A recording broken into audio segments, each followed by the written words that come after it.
we're off today, so we have to take a couple days off this week.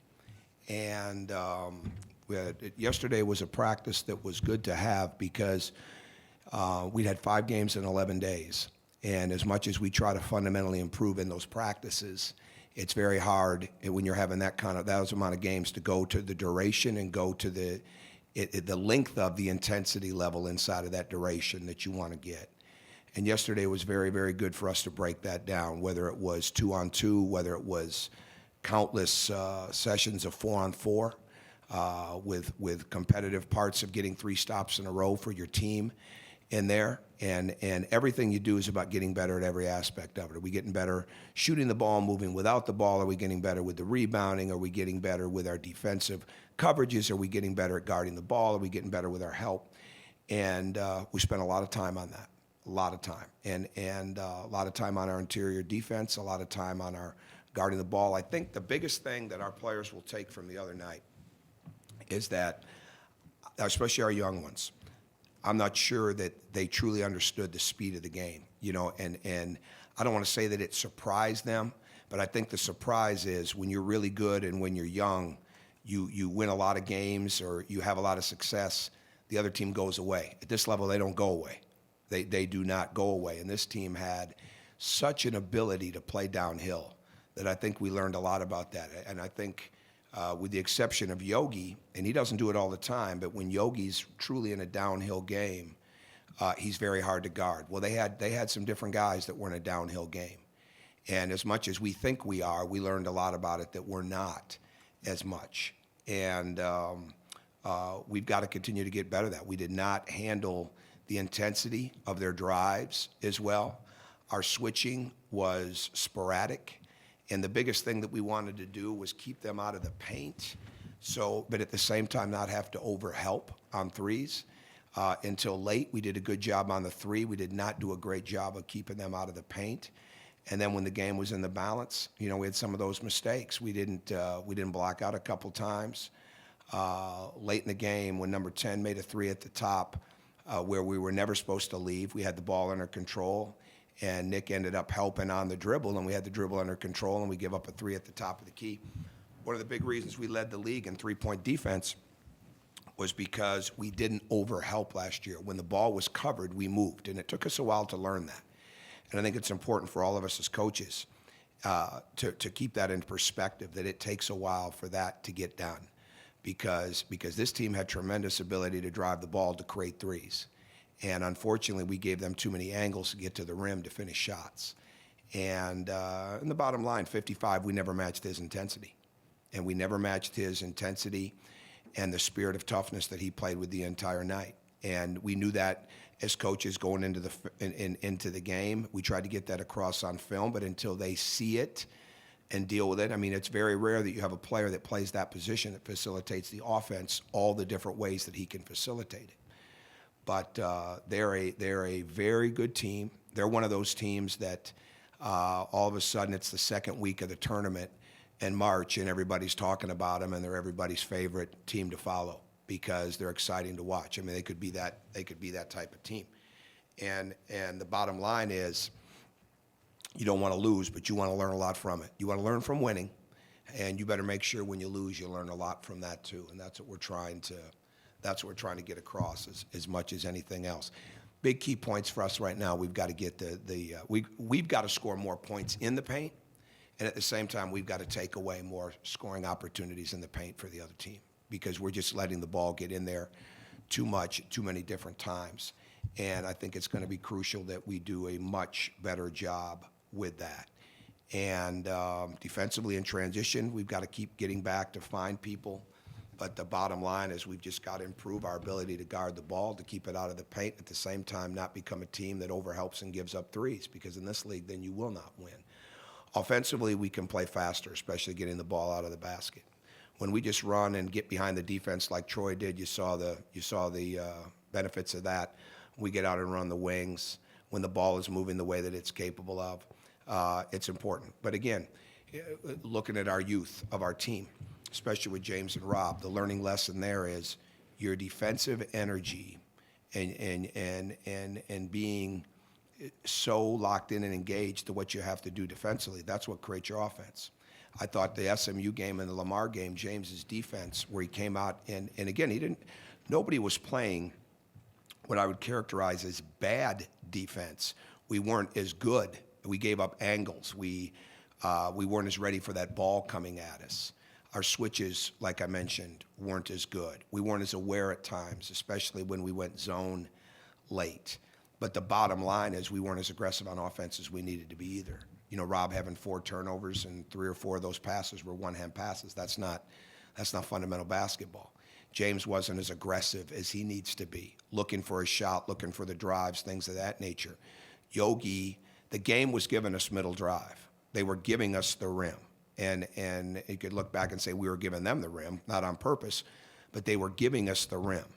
And Yogi did a tremendous job of taking advantage of that, and Troy did a tremendous job of getting behind in that penetration. So every time we had downhill action going, we got something good. The problem was we weren't downhill enough, and they were downhill a lot, and we didn't stop it. And downhill is not just driving the ball and covering a little bit of ground. Downhill is driving it like a bull rush, and that ball is out in front, and you're just daring somebody to stop you. And we didn't do as good a job with that. And bottom line, when a team's giving up 12 threes, or when a team is scoring 12 threes a game, you've got to be very conscious of that. And but unfortunately, it wasn't that we didn't overhelp. We just didn't guard the initial thrust of driving the way that we needed to guard it as well. But we got better yesterday. I have no doubt about that.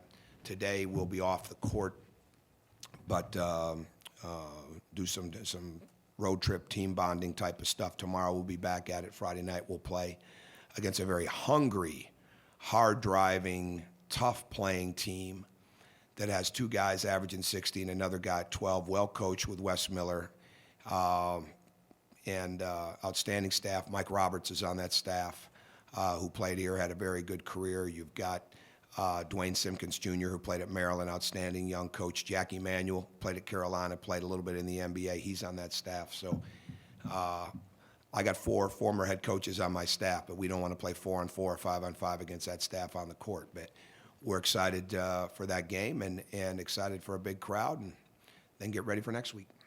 So it's technique as much. We had a couple of miscommunications. I mean, we had some rules that really, if you follow them, they're very simple. Okay, but they're hard to do. They're simple. I mean, we knew exactly what we were supposed to switch, but you have to stay with it, because a team like that is going to continue to turn the ball.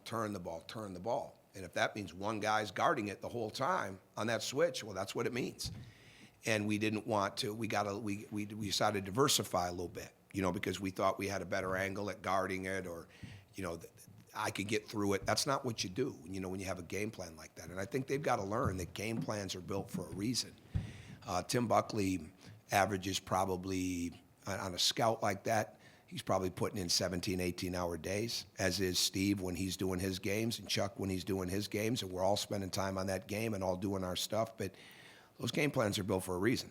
You know, or when a guy goes right, or a guy shoots this, or a guy gets there, it's built for a reason, you know, and we don't expect the players, obviously, to spend that kind of time in the film room. We do expect that kind of concentration and focus and listening.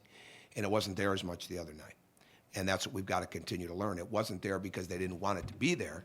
It was there because the fatigue of the game and the speed of the game brings some slippage that can hurt you at times inside of it. So it's not a little bit of its technique when it's a player-driven, he drives right, he drives left type of thing. But very much on a penetration team, it's about taking away the elbows, especially with the dribble drive, the way that they play it. And they do an excellent job with it. And what makes it a problem is they've got 5, outside of their starting lineup, which they went to, they had 5 players on the floor at any given time that could play behind the line and play at the rim. And that's why they're a good team. That's why you got to stay true to your game plan that much more. Tom, have you coached a lot of teams? Have you had some that struggled defensively in the first 5 or 6 games or in November, but come February, we're much better? Oh, absolutely. I look back at last 3 years of 5-game stats. I forgot that we beat Long Island by 1 in here, you know, on the second game of the year a year ago. And we've had close games. I mean, it takes a while for young teams to figure out that it does not matter who they're playing. And again, I think our players saw film early on, okay, of their three-point shooting that we had everybody's attention. Okay, so there's no overlook, look through, and none of that. You know, there's none of that, and we work against that constantly. You can't make up the kind of threes they were making. Okay, I mean, you don't even make a highlight tape. You just put their possessions on.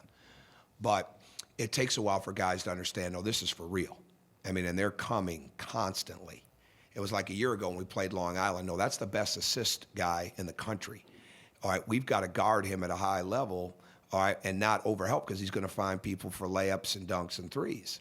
And so, again, it's really, really learning to take those strengths. They work into that. We spend a lot of time on preparation, but we spend a lot more time on concepts.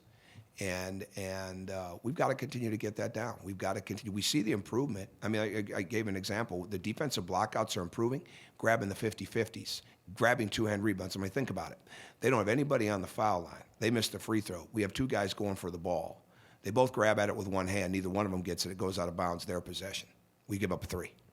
You know, that's sometimes it's just, I mean, it's not like anybody's saying, hey, let's go grab it with one hand. But the slippage comes in. You think it's a little easier than it is. And they've got to understand that it's really it's a hard driving game constantly when you're playing against good teams and teams that want to be great too. So I have no doubt we'll get better. I have no doubt about it. And 5-11, you can look at it one of two ways. Was it too much at this point in time for a young team? Probably. All right, am I glad we did it? Absolutely. Because they had to work through the number one thing that we're going to have, as any team has to have, to sustain, to have any type of sustainability. We didn't have it last year. We had it the 2 previous years. All right, is a consistent level of mental toughness. Now, how you define it, you kind of know it when you see it. But you've got to keep going through all these different things that make you better there. And that's why we'll continue to get better. Did you give a thought to playing Emmett or Jeremiah, considering where Connor was last? Not Jeremiah in that game. Game was too fast. And Emmett, absolutely. But this is where the 4 games probably caught up in this. Because the speed of the game was really, really hard for the guys that had been playing a lot of minutes. And it wasn't anything that Emmett's not doing. And as I've said to him, and we were counting on Emmett. But that game was going so fast for a guy that didn't have real game experience like that. And now if he'd have played the last couple games considerable minutes or hadn't missed the 4 games, that's a whole other story. But that game was moving so fast that, and again, playing small was not the wrong way to do it. Our mistakes came more out of switches and lack of communication, or some lack of communication, but just letting the ball get by us. But Emmett will be very good for us. I mean, we definitely need him to get into the rotation. The game was moving much too fast. It was very much perimeter oriented for Jeremiah in that game. And now again, he's making strides. He was in here early that morning working with us. He was in here that afternoon, not only for a walkthrough, but for extra work. I mean, he's going to get better and better too. But when it's game time, you got to go with the guys that you think are going to give you the best chance to win. And hopefully both of them will as we move on. And it's definitely time that Emmett's got to get this experience now because we're going to need him. And like I said, perfect world, he's in there. But it's not a perfect world or he wouldn't have missed 4 games.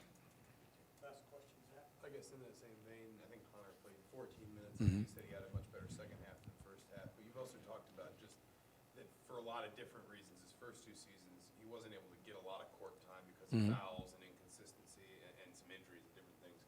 What's the balance for him, I guess, between letting him play through mistakes and when you need to get him off the floor to show him something, coach him through something, or maybe even just make a Sure, that's a great point. It's a very good question, and it's. I could give you a real long answer because there's a lot of things that go into it. Not that I ever give long answers. I know mine are usually really short, but don't laugh. I won't do these anymore, huh? I'll just give you those. I'll give you the. He wanted to go with the quotes. I said no. We need to all be together. And I wanted to do it tomorrow morning, but then JD talked me out of that. But I have to answer my wife with that. you'd have to answer your wife. You answer your editor, huh? All right. My editor's on vacation. All right. But here's the bottom line with your question.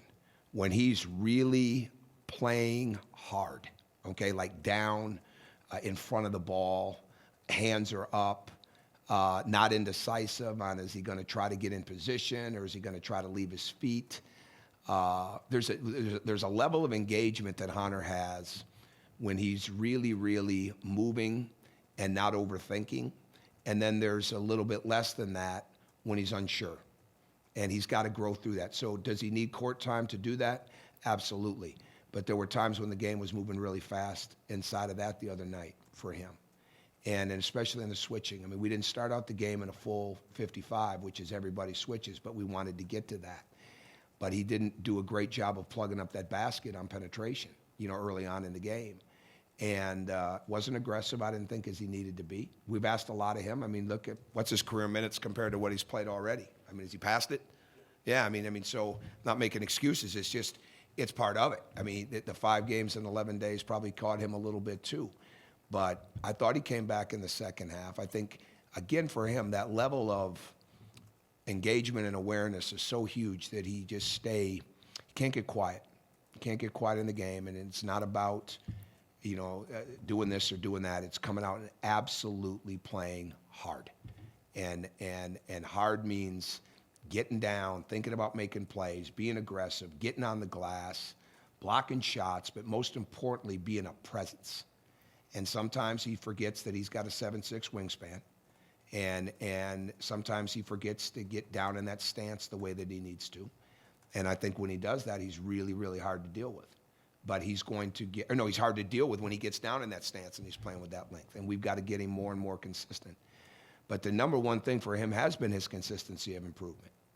For him, comparing him to where Cody would be or comparing him to where Noah would be, that wouldn't be fair to anybody. But having him continue to get to the level of consistency that he needs to be at, we're well on our way to. And he came back yesterday and was outstanding, as was Emmett. So we've got to get more. We've got to be. The lane defense starts with your ball pressure, starts with your ability to contain the dribble. It really does. So our post defense wasn't as much of a problem the other night as our ball pressure and our lack of ability to keep the ball out of the paint. And that's what we want to continue to work on. Now we've had a couple issues with it, but that was what it was more than anything else the other night.